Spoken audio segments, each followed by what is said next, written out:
homeschool curriculum. I read that as well, and you just talked about it before, that there wasn't enough material that had been published about propaganda that you could use in your curriculum there. So obviously you're a proponent of homeschooling and breaking away from federal education. What do you dislike the most about modern education? And then I'd love to hear more about what's inside your curriculum.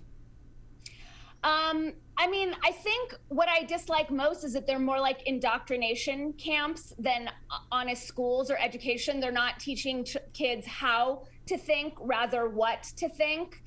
When I'm teaching my students, I'm always encouraging them to question me, to push back, to come to their own conclusions. But I think right now the most important thing is teaching students media literacy and teaching them how to do their own due diligence, because they can't rely on the media anymore. You know, when you and I were kids, we probably could at least a little bit. But these days, you know, I don't think we can really put much faith into our mainstream media. So I think it's really important for students to learn how to think for themselves, learn how to discern truth from fiction, learn how to do research.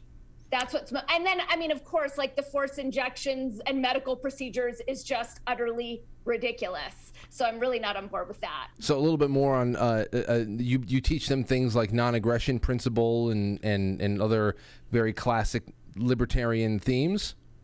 No, I'm specifically teaching them how language creates reality, how propaganda is working against them, how the powers that were don't have their best interests in mind, and how it's really important for them to empower themselves and know themselves as sovereign so that they can't be controlled or manipulated by these external forces that are vying for our enslavement.